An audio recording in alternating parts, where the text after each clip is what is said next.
CA Rajesh Agrawal, MCA Pune NCI to grace the stage. I request everyone to kindly stand for our motto song.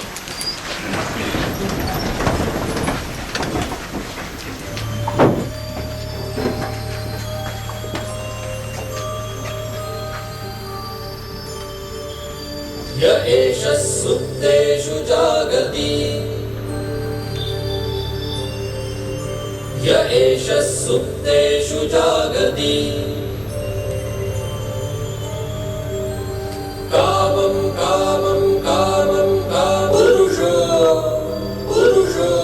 निर्विमाणः तदेव शुक्रं तद्ब्रह्मा तदेवामृतमुच्यते तस्मिन् लोकः श्रितः सर्वतदूनाद्यति कश्चन एतद्वैत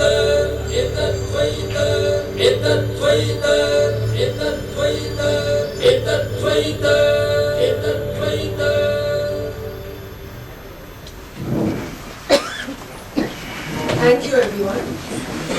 If your actions create a legacy that inspires others to dream more, learn more, do more, and become more, then you are an excellent leader.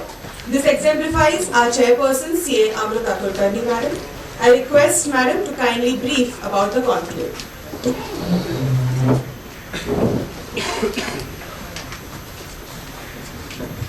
Thank you so much, Revati. Good morning and a warm welcome to all the participants present for the GST litigation conclave. My committee colleagues have really put in the effort and time to coordinate this conclave, especially Rajesh. Also, Sachin was very much there, and Rajesh was very much keen that this conclave should happen for 2 days. We should get the best of the faculties and the time slot that he was having in his mind. So everything he has really planned in his own style and expertise. Considering the fact that everyone present here today will be gaining a lot from all the faculties and their expertise, we at Pune branch will also request for their expertise and be sharing the presentations if at all they allow us. Further, you all must have observed that we at Pune branch are taking our baby steps towards sustainable goals. You must have been observing that there are no plastic water bottles here in the auditorium today. We have not forgotten to print the flex or banner, but this year onwards we have decided that we will have the digital banners. So this is all our efforts to take our little effort towards attaining the sustainable development goals, as well as the suggestions and guidance from you too will go in a long way for us in this endeavor. Going forward, the topics which you always feel that should be organized here at Pune branch, we would be really very happy to seek your suggestions and guidance as well, so that we can coordinate the sessions for your benefit. Pune branch can facilitate all such sessions because we always have that enthusiastic participation, and the overwhelming participation for this session too always encourages us and motivates us to organize such type of conclaves and conferences. The program structure designed in these next 2 days will give you a lot for your upcoming litigations as well as the consultancy that you will be giving to your clients, and I am sure everyone will take a lot after the end of 2 days. So wishing you all a very happy learning, and over to Revati for the further navigation of the course. Thank you so much. Thank you, ma'am. I request CA CV Chitraya sir to kindly address the audience.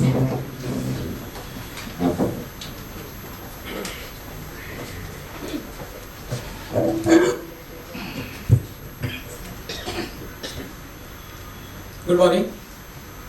Chairperson Amrita, Vice Chairman Sachin, Faculty Avinash, my colleague on Managing Committee Rajesh, Satara Branch Vice Chairman Litigation, and all of you members of the Institute. It's indeed a pleasure to be with you on this particular important seminar on GST litigation.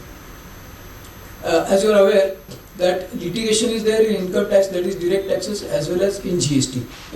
But as far as income tax litigation is concerned, it surrounds around the bottom line. So if your turnover is 10 crore, income is say 50 lakhs, it will surround around 50 lakh rupees. But in case of GST, if your turnover is top line is 10 crore, it will surround around 10 crore because from that the GST is collected. So the quantum of demand, the risk that is involved and the defense that is required to be put up is enormous. Now the scenario has become more litigious, and even small error, whether it is substantive or technical, it is taking toll of the assessees and in turn of the chartered accountants. In fact, because of advent of this e-medium, always whose error is this, whether of the consultant or of the assessee, that also gets stressed. And it is noticed that in number of cases, even the consultants are asked by the clients to make payment for the error for which the department has collected toll from them. So for all chartered accountants, it is better to understand the nitty-gritties of GST litigation from close quarter. And this particular course was thought of by Rajesh and designed by him, and I am sure, considering the expertise of the faculties like Avinash, who is after becoming chartered accountant has been more before the courts defending chartered accountants and others, so their expertise would be available to all of us. And also after the seminar we would have one mentor also for the purpose of guiding, so that is the advantage of having such faculties. At the institute, there are a number of courses which the institute is holding, but GST is one top runner. Annually, the committee also comes up with various publications. This year also, number of publications are planned. Institute has also started now printing Bare Act so that it is made available at affordable cost to the members. And you must have seen from the CDS that this Bare Act is available with the institute. You can order on CDS portal and you will get it at, I think, 250 is the price as opposed to a higher market price. Besides whatever publications which are brought out by the GST committee, it is not only by the chartered accountants and by the assessee fraternity they are used, but even in GST department also they are widely used. Our GST committee is training all the GST officials from states. So for all the states in India, whether they are in employment of central government or state government, the training courses are taking place, and those materials which is published by the GST committee, GST and Indirect Taxes committee is being referred by them.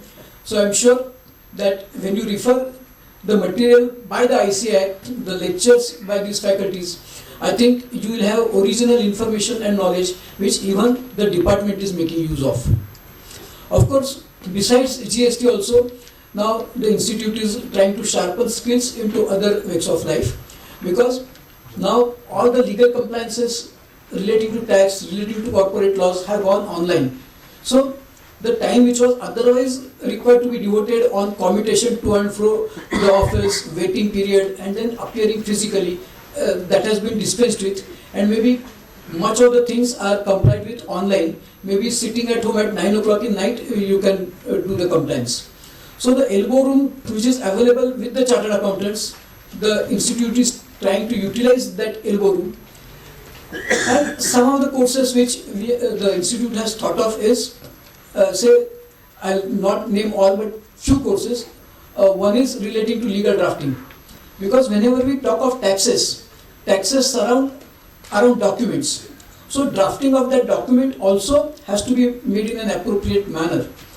As far as lawyers are concerned, when the document is relating to, say, immovable property or movable property, they are more concerned about the passing on of a title and possession and ownership of title and enjoyment of it. But as far as tax aspect is concerned, at times that remains a back burner when it goes only to the lawyer. So for a chartered accountant, it would be advisable that they tell the clients that any agreement you are entering into, before you conclude that agreement, maybe it would be in order that you refer that particular agreement or contract to a chartered accountant. And also we are trying to have courses which will tell chartered accountants how to draft the agreements, how to enter into various documents, so that maybe with the skill sets which are provided by the institute, the chartered accountant in practice himself is able to draft the document. Some of the publications which will be, the committee will be coming up, commercial laws committee, is like power of attorney. So there are a number of occasions on which a power of attorney is required to be issued in a normal course. Say a son going abroad, or father his or mother his hand is shaky, so they are not able to operate bank account. So in such occasions, power of attorney is required to be given, and the person of confidence and the first person to be contacted by the client is chartered accountant and not the lawyer. So in those circumstances, if the skill sets are provided to the chartered accountant to draft power of attorney, then there may not be need for a client to go to the lawyer and maybe to earn some more money for a chartered accountant. So we will be coming out with a booklet on how to draft power of attorney with some templates for power of attorney, so that you can use those templates and cut it to the requisite occasion, the persons, so that you are not required to maybe extensively study it. Relating to will, also we are coming out with booklet. Person going abroad, person returning from countries abroad, whether for employment, tour, or maybe visiting son, daughter for maybe 6 months, 5 years. So what are various FEMA compliances? For that also we are coming out with booklets. In case of partnerships, there are a number of occasions: constitution of partnership, admission, retirement, change in objects, remuneration, dissolution, minor becoming major, opting to be partner, opting to not to be a partner. So on all these occasions, partnership deeds are required to be made. So that booklet which the institute is coming up is also providing drafts on all these occasions and a simple law. Now for all these booklets, if we give you 500 pages booklets, then nobody will read, and if the occasion comes, they will say that it is very tedious, that who will read 500 pages and then find out. So all these booklets we have tried to contain within 50 pages. So whenever you get a call from client that okay, power of attorney is to be prepared, maybe those 50 pages you can read in say 100 minutes, and you will be able to do the justice to the occasion. So these are various aspects which we are also taking up. Last year Mediation Act has been passed. So for mediation also, chartered accountants are believed to be the best mediators, because in mediation exact legal rights are not to be seen. Broadly, who is right, who is wrong, and what compensation is to be settled, that is the subject matter in commercial disputes. And you know, for a chartered accountant, even if record comes on 25th of September, 30th of September, tax audit is over, it is, the things are filed. So likewise for mediation also, a quick result is required, and that only a chartered accountant can do, because with a legal fraternity, they may try to see whether comma was there, it was not there, and then again they will go in a sense of litigation. So we are going to propagate to the chambers of commerce and others that chartered accountants are best mediators. Think of mediation, think of chartered accountant, and we will also making mediation center rules for those chambers of commerce and other institutions. There are other openings also which we are thinking that chartered accountant should be engaged with. On some other occasion, we will certainly deal with those things. At the institute also, we are organizing those seminars and conferences. Even right now, the FAFD course also has started. So these are various avenues where a chartered accountant can definitely make a foray, besides the core area of auditing and taxation. As far as this labor law is concerned, that is one promising field for a chartered accountant, because you know, before advent of GST, there were handful of chartered accountants in indirect taxes like excise, service tax, sales tax. But after GST, I think Avinash may correct me, at least 80-90% of the consultants are chartered accountants. Same thing will happen for labor laws, because all the labor laws contained in several acts, enactments, they are contained in 4 labor codes. And it is not that 4 labor codes will come. They are actually enacted and 4 labor codes are available with us. Only one pendency is there, that is the date of notification. So once the date is notified, the entire field of labor laws will be governed by those 4 labor codes. So for a chartered accountant to practice in labor laws, he need to understand only those 4 labor codes. Since he does it from day one, he will also acquaint himself with various circulars, notifications. And why chartered accountants are more suited? Because the entire compliance of labor code is online. And chartered accountants is the only profession who can comply with online. Whether the site is on or off, your return will get uploaded. That skill set chartered accountants are having, and no other professionals are able to do that. So I am sure that how the GST has transformed the indirect taxes field for chartered accountants, I think Labour Code is also going to do the same thing. Of course, we are not focusing only on legal compliances, but the entire field of HR, right from recruitment, retrenchment, how to reward, how to retain people, various plans. So all those things, the entire fraternity of HR management, we will be taking courses. So these are various avenues, I think. Besides doing the core activity of taxation, auditing, accounting, we will be able to do justice to. I appreciate that maybe 1% or 2% partnership may find it difficult to cope up with all these responsibilities, and therefore the institute is propagating aggregation of firms.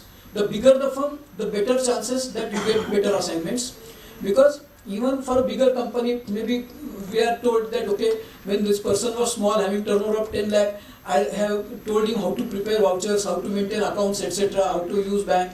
And now when his turnover has become 100 crores, on one fine day I was told that you are not the auditor, somebody big firm is auditor.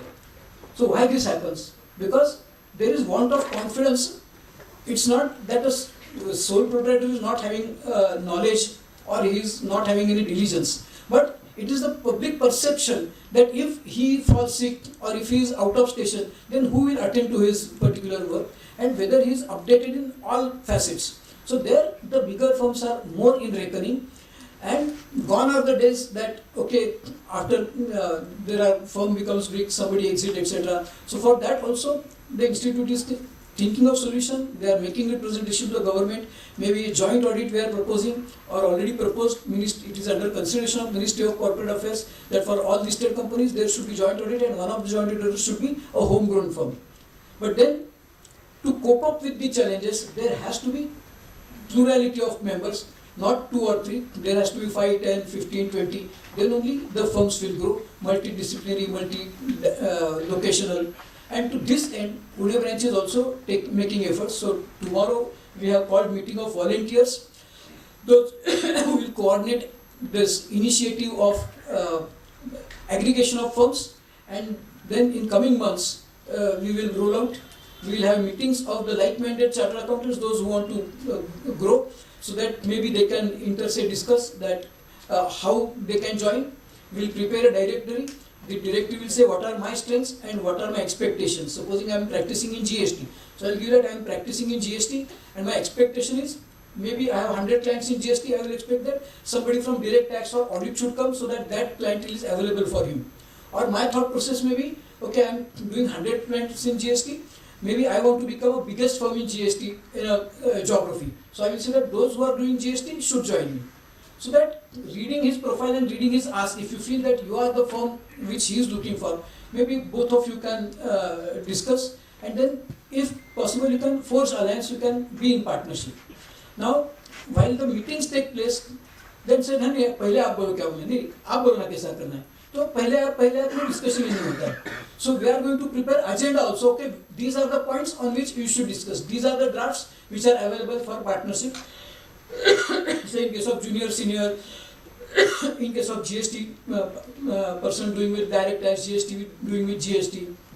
It's not necessary that you follow that agenda or follow that draft, but at least a thought process would be available, so that whatever modifications you can make those modifications, and maybe the ultimate objective is your mission should be successful. So these efforts are being made on various fronts by the ICI, and I'm sure that all of you will take advantage of these measures in abundant manner.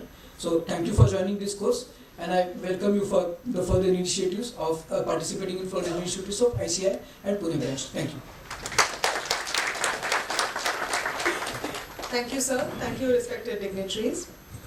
17 years of experience in CA profession and then practicing as an advocate, Dr. Advocate CA IP Avinash Poddar has many landmark judgments in his name. Appearing and arguing before Honorable Supreme Court of India, Special Courts, NCLT, DRT and others is his field of expertise. Being a member of various professional bodies, special invitee of numerous committees, profound speaker in more than 1,000 gatherings, author to enormous number of books, and of course a philanthropist, sir is definitely one of the biggest assets of our country. I request CA C.V. Chitare sir and other dignitaries to kindly felicitate Poddar ji by presenting a memento.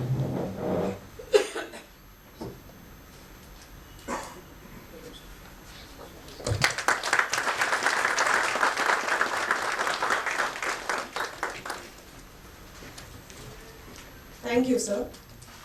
I humbly request Poddar ji to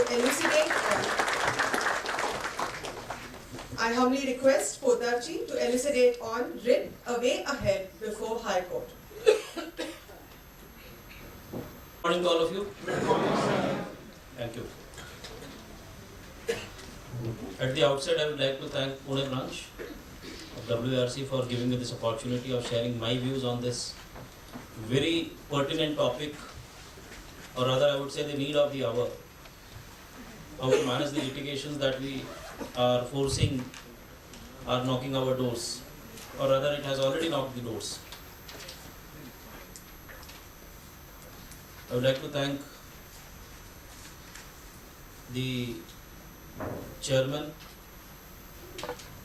Central Council member, specifically, and I will fail in my duty if I do not thank Rajesh Agrawal ji for coordinating with me, for considering my name for this particular topic, and last but not the least the entire team of Pune branch for being so supportive in the coordination, specifically Deepak ji. Without wasting much of time, I will directly jump into the topic. Today when I reached Pune, I was wondering why this topic, and rather each one of you has to wonder why this topic. A chartered accountant has nothing to do with writ. Tell me yes or no. I don't think you have anything to do with writ. It's a forte of an advocate. An advocate needs to file a writ. He is supposed to go before the judicial authorities, because a chartered accountant cannot appear before a judicial authority. He can only appear till the extent he is a quasi-judicial authority, right? Sir, you will have to be interactive. Yes. I have travelled all night to come here to deliberate, and I will go back, again travel tomorrow for a session, and then again I will travel to Patna High Court for a matter on Monday, then again travel to Telangana. So, lot of travelling only can happen when the energy flows in from the other side. Yes or no? Yes. So you have to be interactive, because this session has to be interactive, otherwise it will not make sense, because you are practically not going to deal with the writ petitions. But all the writ petitions are going to come, or rather it is going to be conceived from your mind only. It has to come from your end. And you are the person who are going to decide whether the writ has to be filed in this particular issue or not to be filed. And for deciding that, you need to understand what is the concept of writ. Otherwise, we do not understand the concept, and therefore we have our own understandings, our own beliefs, that if somebody has decided in this particular issue for Mr. X, I can also borrow the same understanding for me also, or for Mr. Y also. Whether that is correct or not, let us try to understand in the given time frame.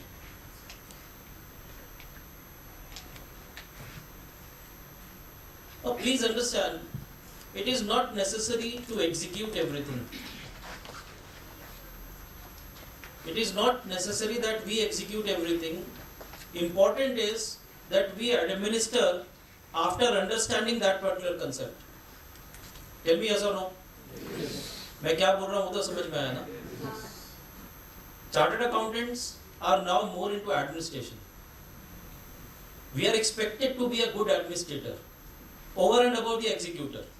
And therefore, even if it is being executed, even if the writs are being executed by an advocate,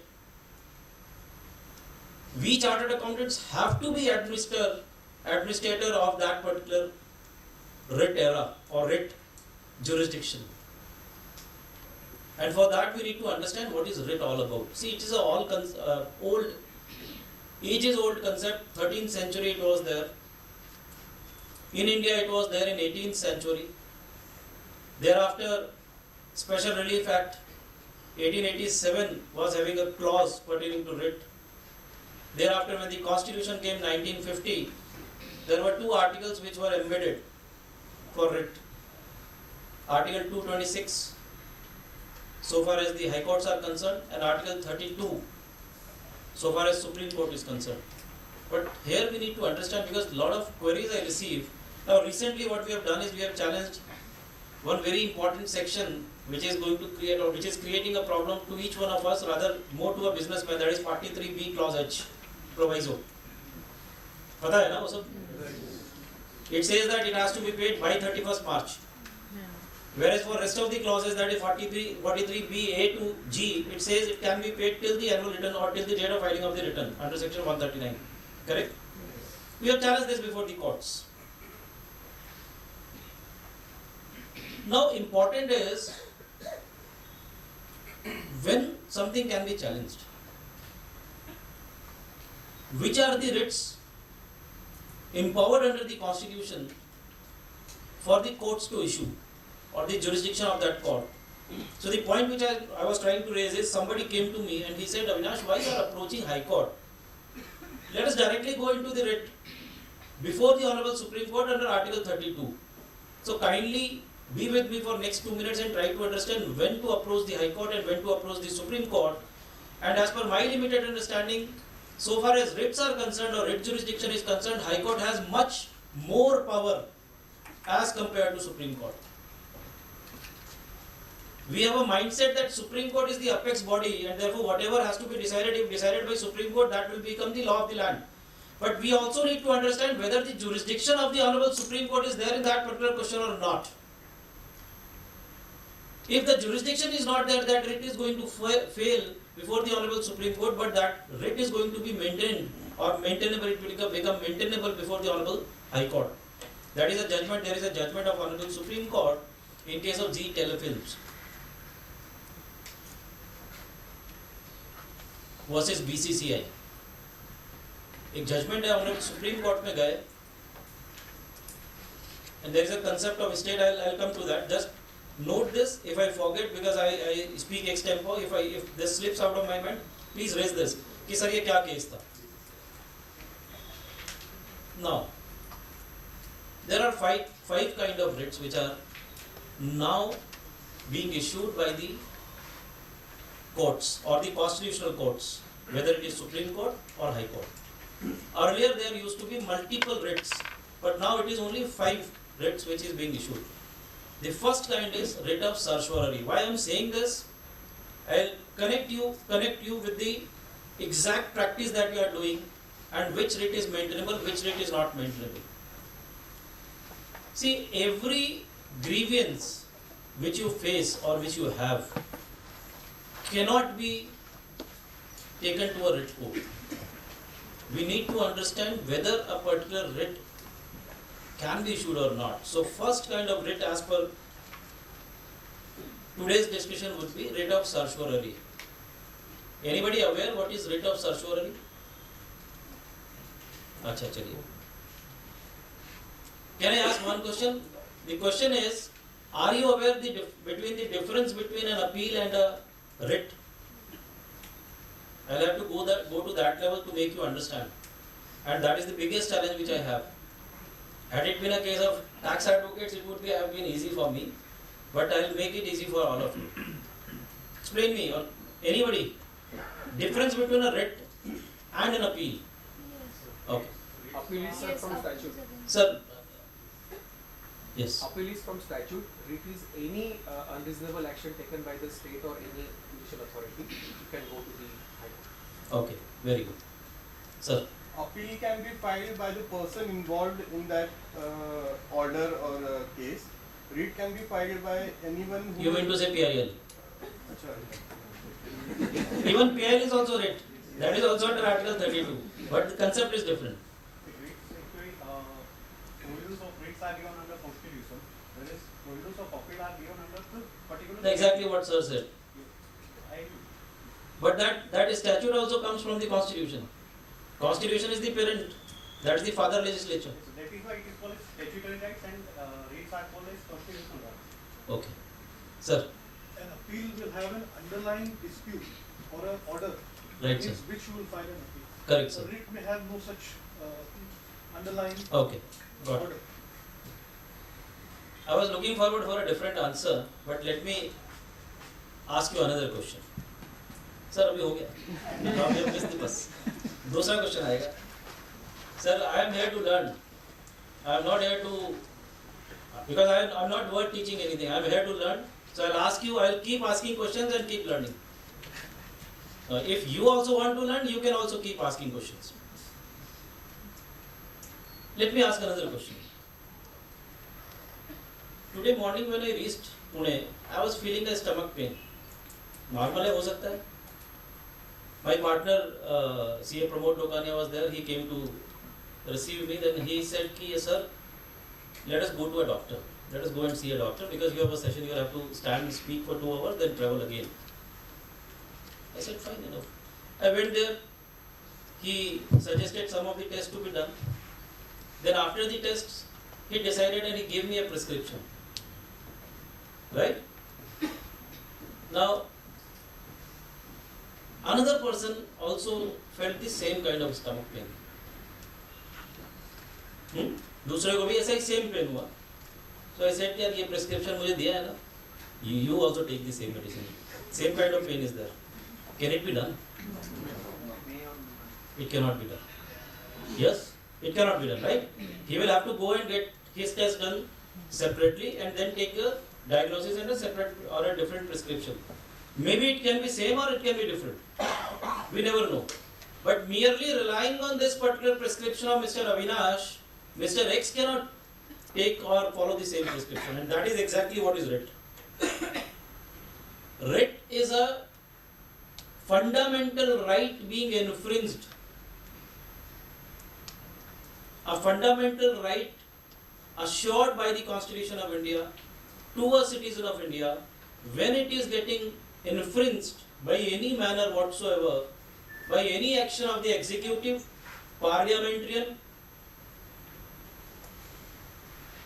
then he can approach a court, take an order under Article 226 or under Article 32, and therefore a writ decision does not have, as per my limited understanding, an order being passed in rem. It is an order which is being passed in personam, meaning thereby it is one to one. जैसे आप advance rulings पढ़ते हैं, it is binding on the authority which is issuing, on the person who has seeked the advance ruling, and the authority who was there for against whom the advance ruling is being sought. Therefore, it doesn't have a precedential value. It has a referral value. Whereas, when compared to appeal, it always have a precedential value. There is a hierarchy which is to be followed. If it is an appeal decided by the tribunal, it has to be binding on all the subordinate officers. Yes or no? Yes.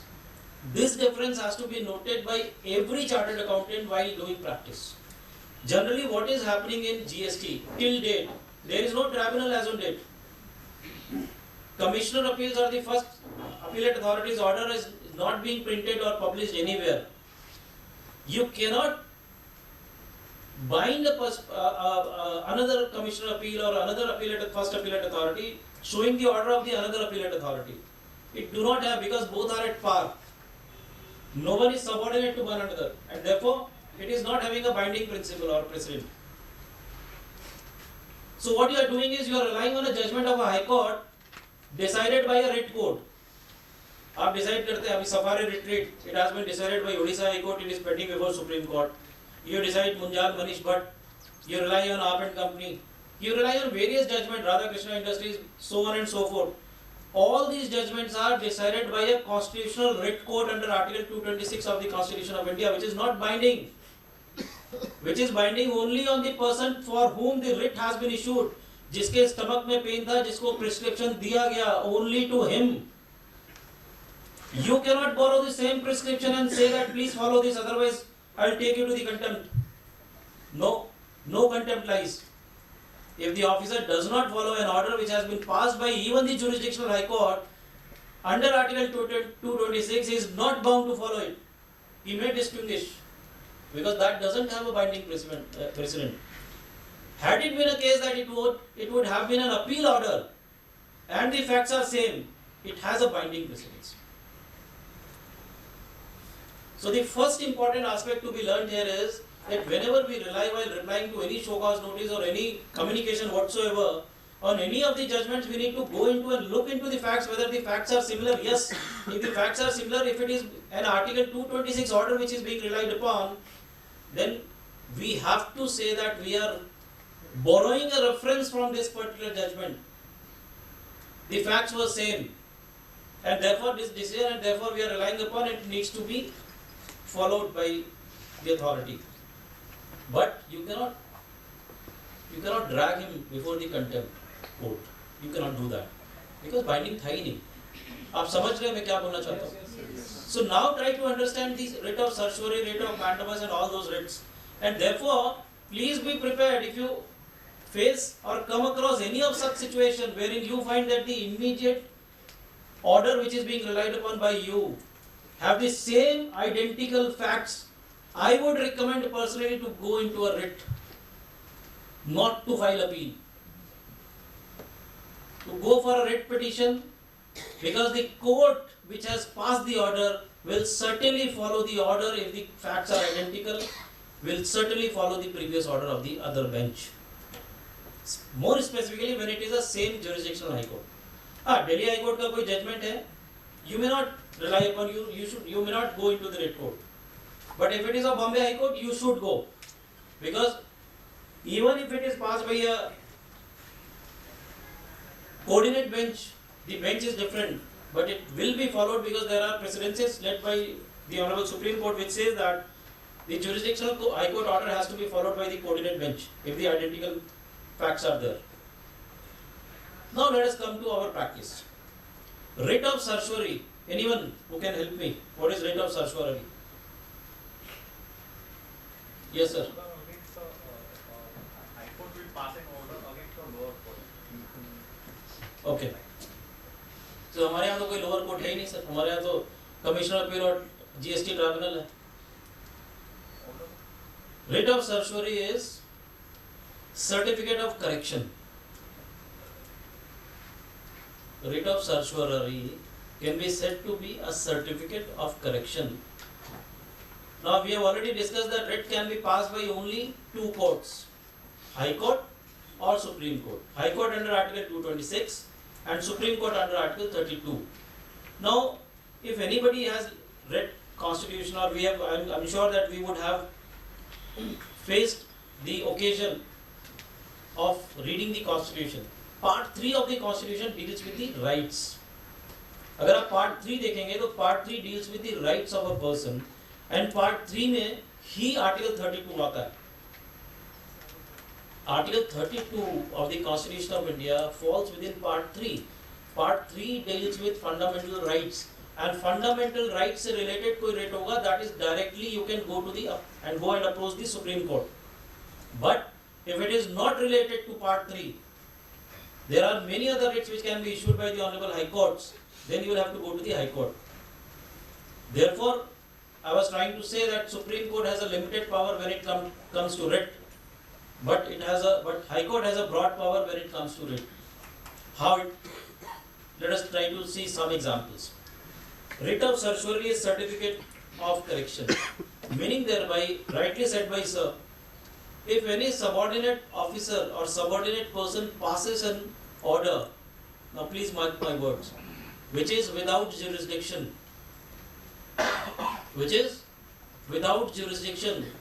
without authority of law, or which is passed against the principles of natural justice, then you can say that my fundamental right of being vocal, that means right to speech, my fundamental right to do business, my fundamental right of being heard has been violated, and therefore you can directly challenge that order which is devoid of merits, that means against the principle of natural justice, unreasoned order, or which is passed without having jurisdiction, or which is passed without authority of law.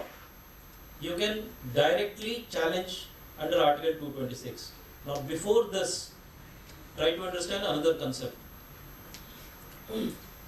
एक answer जब rate और appeal के discussion हो रहा था, then the common answer was appeal emanates from the statute, right? Whereas writ comes from the Constitution.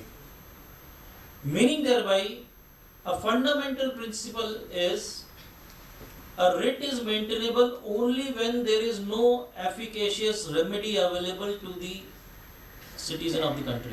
I'm repeating.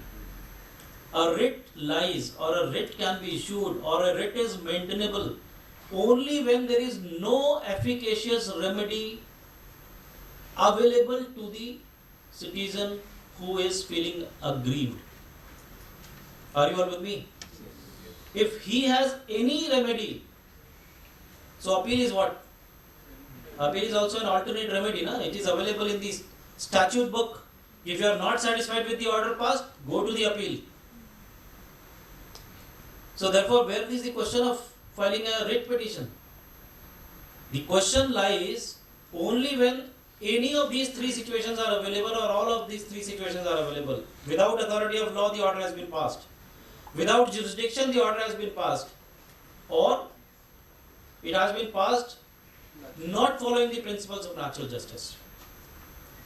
In these situations, you can directly approach the writ court saying that my fundamental rights are being violated, so therefore, even if there is an efficacious remedy available, a statutory alternate remedy is there, but I don't want to prefer that. There is a very celebrated judgment of Whirlpool Corporation. Whirlpool Corporation, wherein the question which was decided by the Honorable Supreme Court was, when a writ is maintainable against an order, so it says when it is without jurisdiction of law, when it is violative of principles of natural justice, when a virus is being challenged. I'll come to that, I'll try to explain that also. तब आप high court direct जा सकते हो, red court में direct जा सकते हो. You are not supposed or expected to first go and exhaust the alternate remedy which is there in the statute.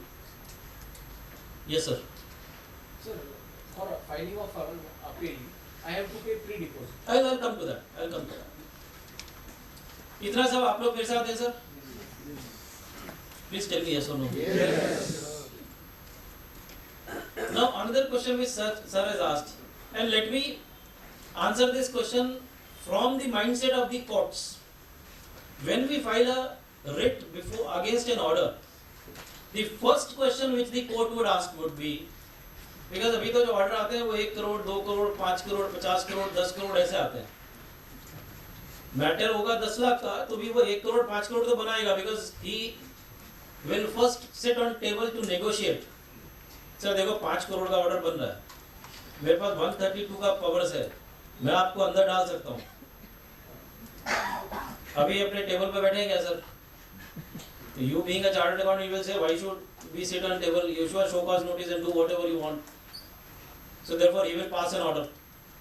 Because हमारे यहाँ सबसे बड़ा दूसरा प्रॉब्लम है. The person who passes a show cause, issues a show cause notice, he is the same person who adjudicates it. A policeman has been asked that you conduct the trial, so he is going to decide against me only. Yes or no? Yes. Latin principle है उसके against में चलता है हमारा law. The person who is conducting the investigation, the person who is issuing the show cause notice, is the same person who is adjudicating. So obviously it is going to be against us. But the court doesn't have that mindset. Court will say nothing doing. How you can presume that he is going to pass an order against you? So show cause notice तो कभी entertain करेगा ही नहीं आपका. He will entertain an order, but the first question that would come to the mind of the court would be 5 crore का order है, Rajesh sir ने भी बोला 10% प्री डिपॉजिट भरना पड़ता है, 50 lakhs बचाने के लिए रेट में आ गया. I think the court has right thought process, because majority of the cases are going because of this. Because he passed, the officer passes an order of the exponential amount of 10 crores, 50 crores. The person doesn't have that capacity. Chitra sir was mentioning that GST litigation start from the top line. So 10 crores order, he will not go जैसे income tax में होता है gross profit net profit को जोड़ देगा. No, he is not doing that. He is asking you to pay the tax on 10 crore rupees. So 10 crore rupees पे अगर आपको टैक्स भरना है, he has a margin of 1%, 2%, how is going to pay that? He do not have any of that capacity. So therefore he will come to me and he will say, Avinash चलते हैं, let us file a writ petition against that. Because I do not have the power to pay 10% of the pre-deposit, which is 1 crore rupees, and unless that 10% is paid, appeal is not maintainable. Appeal will go. See, please appreciate, if you are practicing in service tax, there was a concept that you can file an appeal, then there will be an objection that will be raised for the pre-deposit, then 35F was amended and then 7.5% has to be paid. Your appeal can be filed without pre-deposit also. Same as it is in income tax. But in GST, the appeal cannot be filed without you pay or unless you pay the 10%. Yes or no? So therefore, first it is a time-bound thing. Within 3 months, appeal has to be filed. I do not have that capacity to pay that 1 crore rupees as a pre-deposit, but I do not have an option to wait. मेरे पास 6 महीने के बाद पैसा आने वाला है कि I do not have that option to wait. 3 months lapsed. It goes forever. It goes forever. And please bear in mind, if after completion of the period within which the appeal was supposed to be filed or the maximum condonable period, if you approach the writ court, then writ is not maintainable. For example, 3 months is the GST, is the time period under 107, and thereafter 1 month is the condonable period. So therefore 4 months. The order was issued on 1st of January 2024, let us believe. The time period lapses on 30th April 2024. Yes? If you are now approaching the writ court, if you approach the appellate authority on 1st May, it is gone. He will say, मेरे पास कोई power नहीं है, because there are a number of judgments, which will say, if the statute gives a power to condone for a particular time limit, then it cannot be condoned further. Now the question arises, then it violates my fundamental right. No, because I lose my right of business. Unless I pay that 1 crore rupees and file an appeal, the amount of 10 crores will become confirmed. That will become a final liability. He can now recover under section 79. And if it becomes final liability, which I do not have the capacity to pay, I will lose the right of business. 19(1)(g) का complete violation है. So now, can I approach the writ court? After 1st May, in my example, the answer is no. Glaxo is a judgment of Honorable Supreme Court which says that if you want to challenge an order, now please mark this is something which is very important. Going to impact us in our practice. You cannot sit tight on the order. कि 3 महीने तक हम शांति से बैठे, 4 महीने तक शांति से बैठे, उसके बाद अविनाश को अप्रोच करेंगे रेट के लिए. No, rate is not maintainable, sir. Glaxo India clearly says that if a writ is filed challenging an order, it has to be filed within the period within which the appeal can be filed. So sitting tight on an order and then losing the time period within which the appeal is to be filed and then finding an alternate way कि अभी sir 4 महीना निकल गया, अभी क्या करें, कभी आप कुछ नहीं कर सकते क्या, रेट पे क्या. Am I clear? So pre-deposit is something which is very important, but at the same time, merely to save that pre-deposit, you cannot approach a writ court. To approach a writ court, any of these 3 has to be proved. Violative of principles of natural justice, without authority of law, or without jurisdiction. Any of these 3, if there, you can approach the writ court. Otherwise, gone. You will have to pay pre-deposit and then only you can file a appeal. And please mark this, sir, there are lots of writ petitions, lot of challenges before the courts, which says that this 10% is on a very high side. We need a waiver of pre-deposit. Sir, there is no concept of any waiver whatsoever under GST law. No waiver provision except with the government. The government can waive the late fees or penalty. Otherwise, nothing doing. Nobody can do it. I hope I am very clear. Let us try to sum up this and we will take 2-3 examples. We discussed about writ or certiorari. It is one of the most common writs that is being filed. It can be a challenge by challenge to an order passed by a subordinate authority before the Honorable High Courts or the Honorable Supreme Court. When any of these 3 conditions are satisfied, either the order is without authority of law, or the order is without jurisdiction, or the order has been passed which is unreasoned order or passed without following the principles of natural justice. Am I clear? अभी आपके पास registration cancellation का order आता ही होगा sir, obviously आता होगा, क्योंकि this is the main tool for harassing the taxpayers nowadays. And fortunately, it is the best example of ease to do business. Ease of business है ना हमारा मंत्रा. So this is ease of business. Government says ease of business, department says you are fraud, you are not eligible to do any business. So therefore, either satisfy us or we will keep you out of business. So an order is being passed against you saying that the registration was obtained by means of fraud or suppression. Section 29, subsection 2, if I am not wrong, clause E or clause A, whatsoever. एक line का order लिखा हुआ है. What is this order? This order is a cryptic order without any reasons. That on what basis you are saying that the registration was obtained by means of fraud. He will have to place on record that this is the basis on which your registration was found to be obtained by means of fraud and therefore we are cancelling your registration. Merely writing a line copying from the statute doesn't mean that it is an order, and therefore it becomes a cryptic order which is liable to be quashed and set aside. अब अगर आप इसकी appeal file करोगे तो appeal में भी वही officer का भाई बैठा है. He is not going to help you.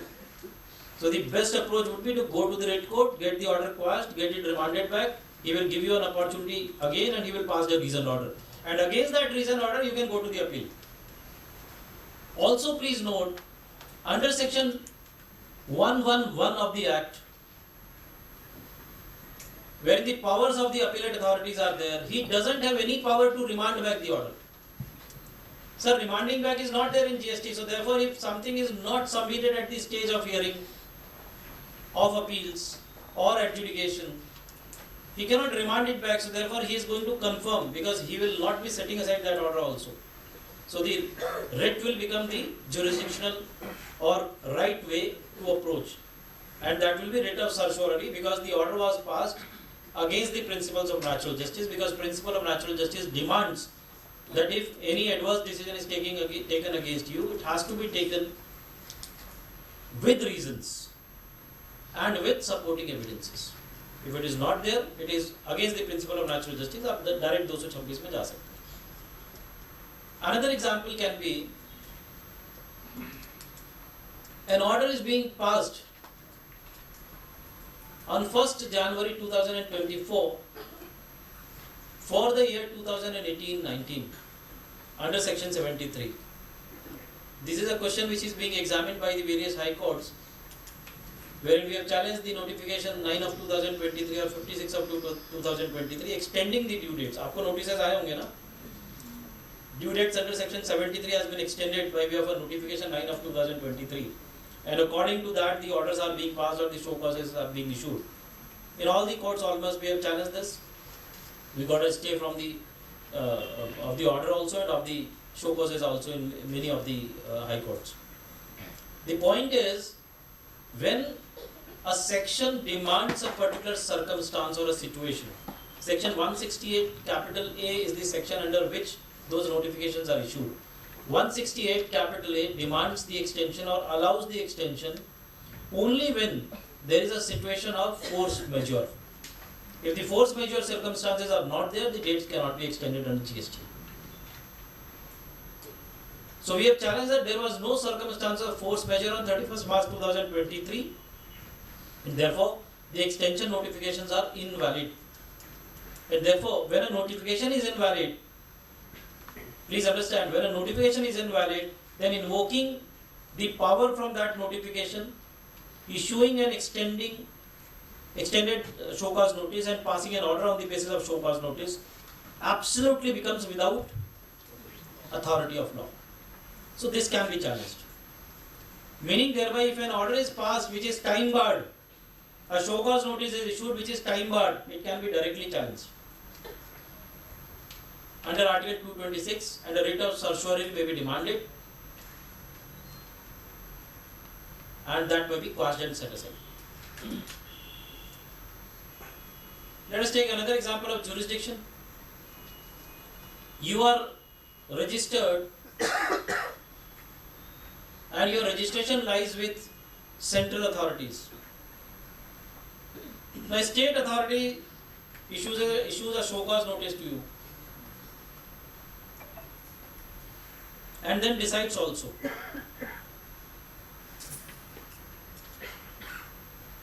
As per my limited understanding and as per the distribution of the taxpayers in accordance with the GST Council's recommendations, a person who is within the jurisdiction of center can be administered only by the center. He cannot be administered by state authorities. And if any order is being passed by the state authorities, in that case, that will become without jurisdictional. That because that person, that state authority was not having any jurisdiction on the taxpayer. This again becomes a proper order to be challenged before the writ court. Am I clear? एक और example देता हूँ sir. Just give me 2 minutes. Now please be very attentive and try to understand this. We all are facing one issue, that your supplier does not exist. Your supplier's registration has been cancelled from the retrospective date. Your supplier has denied the payment of tax, or he has not discharged the tax liability. 16(2)(c). You have never received the goods because your supplier was found to be non-existent. So we have reasons to believe that it is a bogus entry. ये सब issues आप face करते हो sir? Okay. Now a very important principle which I am trying to discuss with all of you, try to be with me and try to understand this concept. As we have already understood and as rightly stated by many of the learned people here, that something which emerges out of the statute,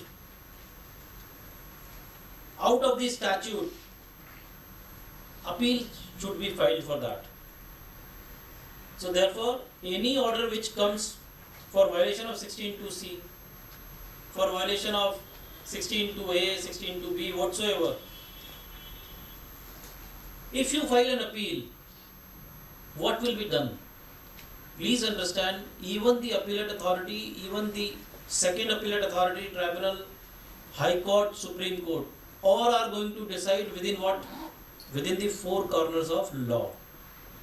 Tell me yes or no? Yes. Any decision can be given only within the 4 corners of law. If it goes beyond the law, it becomes non-jurisdictional. Right? And law says that input tax credit cannot be claimed is disentitled if the supplier doesn't pay. So therefore all those show cause notices, all those orders which are passed on this behest that the supplier has denied the payment or he has not paid the tax, discharged the tax liability, then what will happen? आप किसी भी level पे जाएंगे, the order is going to be against you because that is the law, which has exactly happened in Patna High Court, Astha Enterprises. Astha Enterprises में भी यही हुआ, because if the supplier will not pay, the ITC is ineligible. So therefore, please mark a very important principle. Unless you challenge a law, you are bound to follow that law. I am repeating. Unless you challenge a law, you are bound to follow that law. You cannot run away and you cannot sit back and say, नहीं, मैं इसको follow नहीं करूँगा, this is not applicable on me. No, absolutely not. If you are aggrieved with the principle, if you are aggrieved with the provision of law, you have to go before the courts, constitutional courts, and challenge the law, challenge the virus. If you fail to do that, the order has to be against you and it cannot be. The best example can be Checkmate India, section 36, subsection 1, clause 5A. PF deducted from employee's salary if not deposited within the due date of provident fund, it will be disallowed forever. It will go.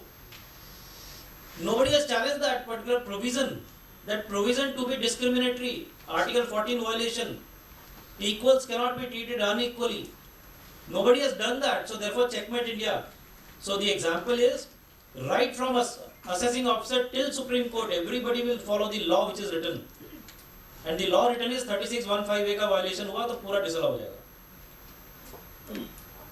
Now you have challenged this 36(1)(5)(a) because this law is bad.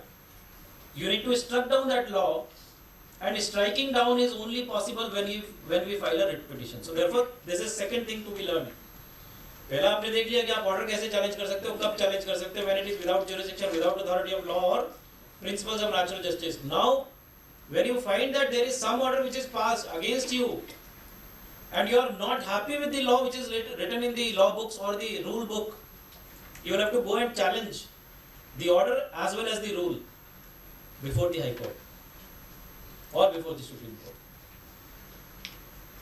And therefore the second kind of writ is writ of Mandamus. Writ of Mandamus is writ of command. The High Court or the Supreme Court has the jurisdiction to declare a statute violative of Article 14, Article 19, Article 300A or any of the articles of the Constitution of India. And Mandamus is direction or declaration. So the first was when a subordinate authority's order is being quashed by the High Court. And second is when a direction is given by the High Court. For example, you make a representation to the authority. You ask a question from the authority that in the given circumstances of the case, whether my liability on GST will be 5% or 12%. Now it sits tight on that because no officer will reply back. They want themselves to be unaccountable. If they will reply back, they will become accountable. उनको जवाब देना पड़ेगा. So this representation, if not being decided by the authorities, you can go to the High Court. High Court will issue a direction or a writ of Mandamus saying that you decide on this representation within a particular period in time. So meaning thereby, writ of Mandamus may not be on merits. It may be for the purpose of direction to decide your representations or your grievances. So High Court has a broad power wherein it can strike down a notification, a provision, a rule. At the same time, it can also direct the subordinate authorities to decide the grievances. For example, you made a reply to a show cause notice which is not being considered by the authority, and another show cause notice for the same period is being issued. So you can file two writs, like you can ask for two writs to be issued. One, writ of certiorari, two, writ of Mandamus. Writ of certiorari, quashing and setting aside the second show cause notice. Writ of Mandamus, directing the authority to consider your reply and then decide. Are you getting the point? Am I making some sense or not? Yes. Learning something new? Yes. Because we have understood, we have listened to a lot of things about writ, but we don't know what is that writ all about. So writ of certiorari and writ of Mandamus are most important writs which are being followed as on date. The third writ is, which is again very very important writ, I would say, is writ of prohibition. So what is prohibition? A departmental authority visits your place and conducts a search illegally. I am saying illegally. You have reasons to believe that he do not have that search warrant, or the search warrant was issued by a wrong person without having the jurisdiction or the authority. But they are not listening to you. So what you can do is you can approach the High Court. You can seek the writ of prohibition. Writ of prohibition is prohibiting an authority to proceed with any issue. So the High Court may issue a writ of prohibition restricting the authority to proceed with the search, to proceed with the action any further. So that again is a very important writ of prohibition. So generally आप prayers जब करते हैं writ में, तो one of the prayers is to stay the proceedings. So that stay does not mean quashing of the show cause. Till you quash it, at least give the stay to the proceedings, and that stay is prohibiting a person from proceeding further. Then fourth important writ is writ of habeas corpus. आप लोगों के लिए ये भी interesting writ है. A departmental officer comes to your place. Your place means your client's place. He says your client is engaged in bogus billing. There are interpretational issues. As per us, the liability is 18%. He has paid 5%. 13% difference is there. The department takes away your client at their place. वहाँ पे 3 दिन बिठा के रखता है उसको, 2 दिन बिठा के रखता है, आपको मालूम ही नहीं क्या हो रहा है उसके साथ. ऐसा होता है? 2 दिन, 3 दिन, 5 दिन, पता ही नहीं चलता किधर है, क्या कर रहा है वो क्लाइंट के साथ. And whenever you call or you contact them, अभी हमारा इंटरोगेशन चालू है, क्वेश्चनिंग चालू है, रिकॉर्डिंग कर रहे हैं हम लोग. We are recording the statement, investigation चालू है, so on and so forth. We will try to cover up the action. So therefore, that can be said to be a illegal detention. Illegal detention. And therefore, whenever a person is illegally being detained by any authority without having any authority or without having jurisdiction, or even with jurisdiction, illegal detention is important. Then in that case you can file a writ of habeas corpus and get that person who is illegally detained free from that person, because that is a clear violation of Article 20 and Article 21, right of freedom. That cannot be violated. And law says, CRPC says, that whenever you arrest or whenever you detain a person for a cognizable and non-bailable offence. Now this is very important because section 132 deals with this. The offence becomes cognizable and non-bailable when the amount of offence exceeds 5 crores. And when it is less than 5 crores, it becomes non-cognizable and bailable offence. Cognizable and non-bailable doesn't mean that he will not get a bail. He will get a bail, but from the jurisdictional authority, from the jurisdictional court, which can be a CJM, that is the Judicial Magistrate Court, or the Sessions, or the High Court. But he cannot be given the bail by the authority. Let me try to explain this. Sir, 5 crore से नीचे का अगर liability होता है ना, तो जो officer arrest करता है वही bail दे सकता है, on bail bond. Please appreciate this. This is something which is very important. Cognizable and non-bailable, non-cognizable and bailable. Non-cognizable and bailable means 5 crore से नीचे का liability का allegation. In all those cases, the person who is arresting you is the person who can afford you the bail. Am I clear? But in cognizable and non-bailable offences, the person who arrests cannot give you the bail, cannot enlarge you on bail. Itna clear hai? Yes or no? Yes. So what is the remedy? The remedy is, and the first is duty. What is his duty? His duty is to produce the person who is detained within a period of 24 hours before the judicial magistrate. So 3 दिन अगर किसी को रखा, so that becomes an illegal detention. Yes or no? Yes. He cannot detain a person for more than 24 hours as per the statute, as per the law. He has to produce before the CJM, before the judicial magistrate, and seek remand of that particular person, that he will be under remand of that particular authority for the purpose of proper investigation or interrogation or statement recording whatsoever.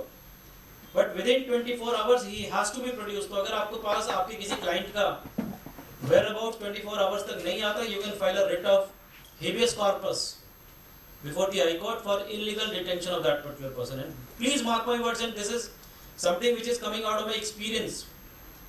I may not be having an experience of 25 years as an advocate, but yes, I have an experience of more than 6 years as an advocate, and in all 25 years in practice, it is coming out of my experience that the moment you will write to an officer that either release that person who has been illegally detained, or we are filing a writ of habeas corpus, sir, same moment पे वो आपको release करके देगा.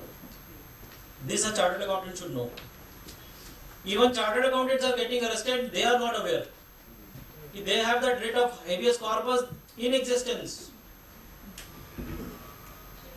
You can be detained, certainly you can be detained if there is an allegation of cognizable and non-bailable offence. But you have to be produced within 24 hours before the judicial magistrate.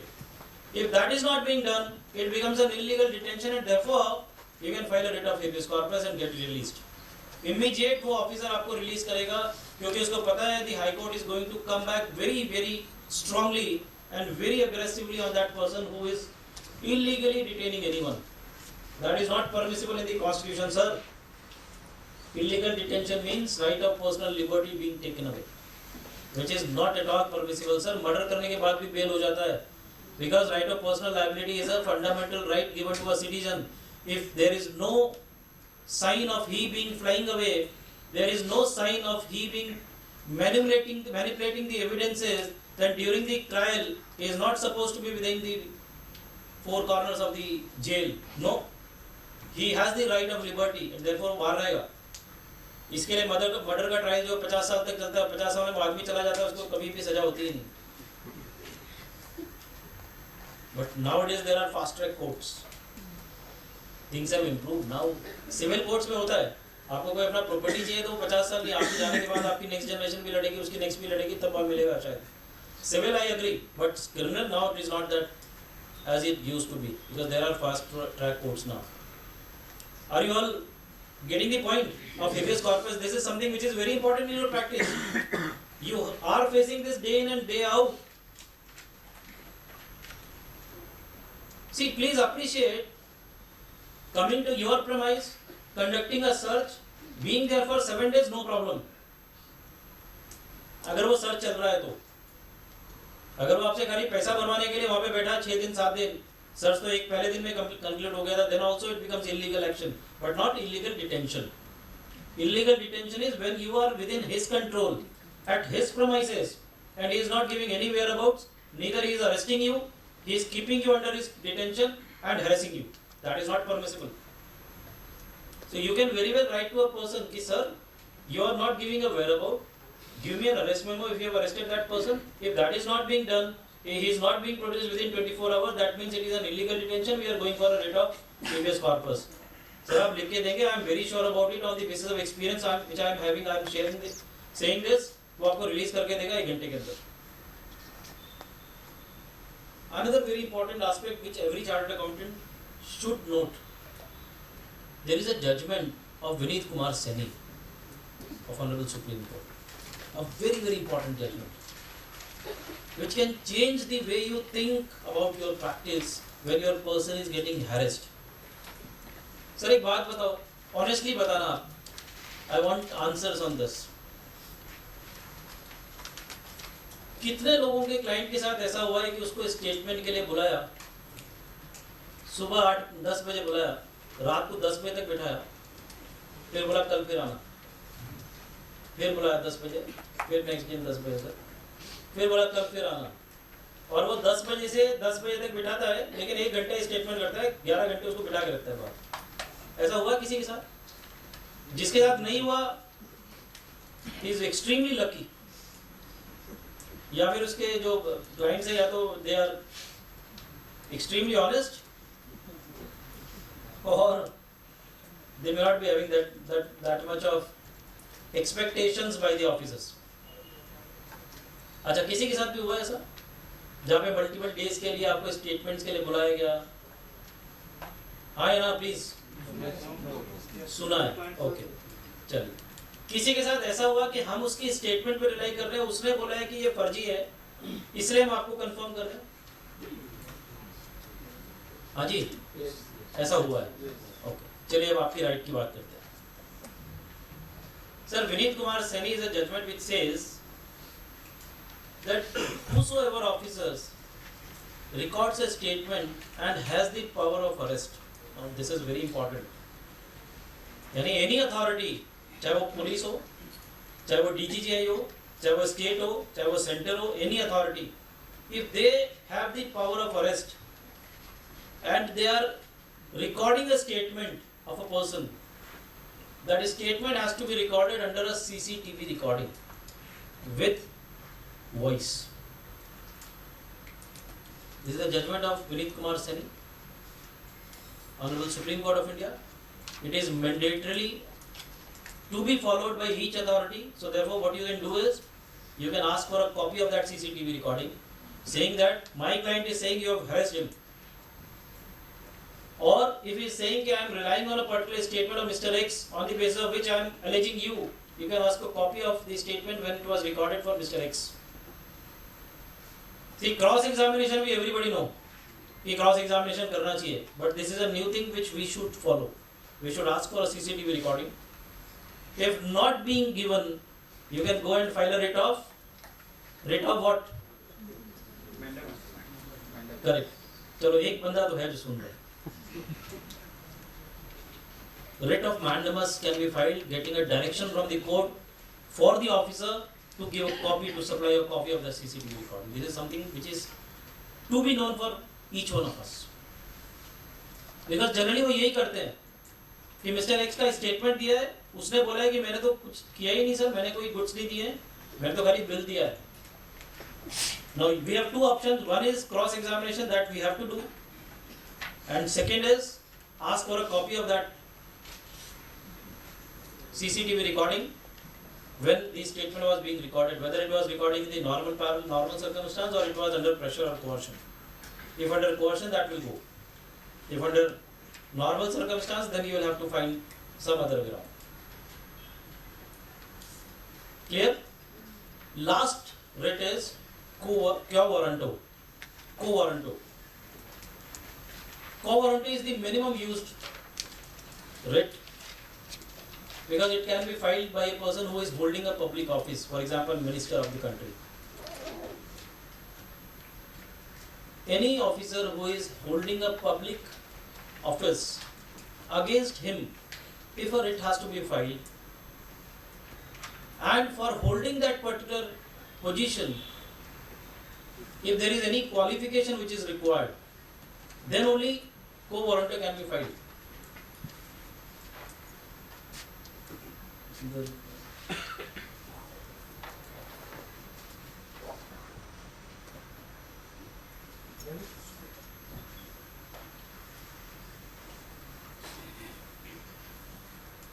Let us take an example. For holding a particular position, which is a public office, let's say there was a qualification which was required. Mr. X has been appointed for that particular place or position.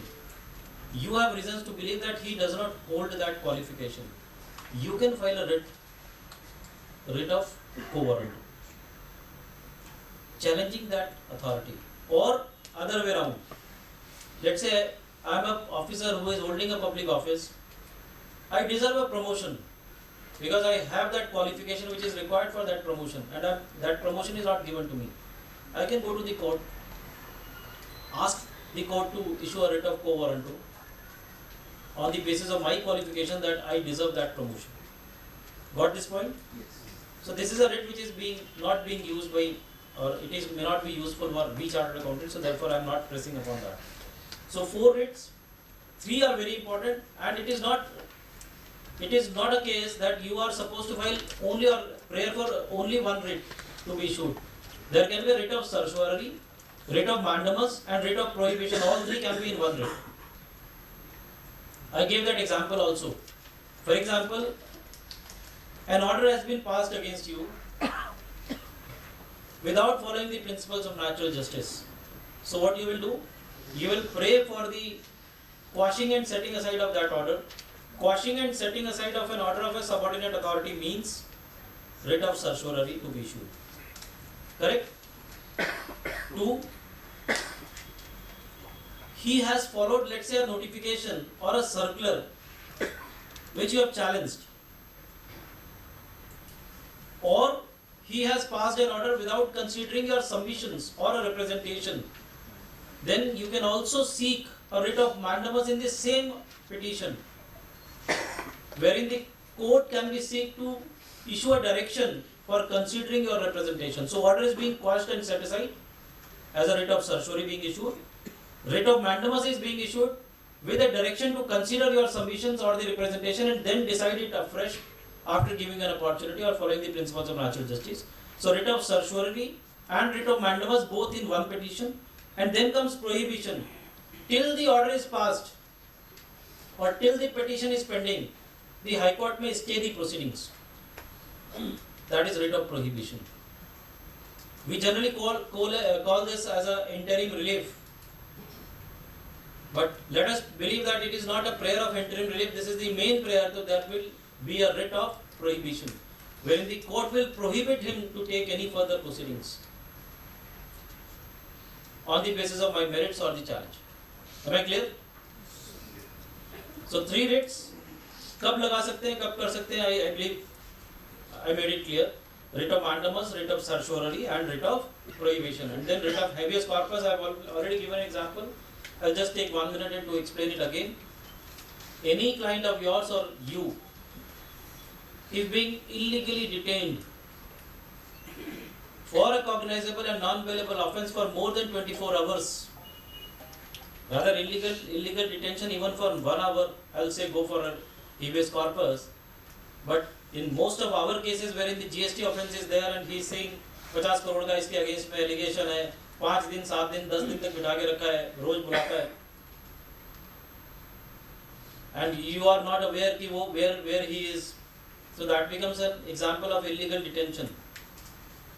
And whenever a person is getting illegally detained, you can first make a representation to the authority who has illegally detained that person, saying that kindly release, or otherwise I will have no option but to approach the honorable court asking for a writ to be issued of habeas corpus.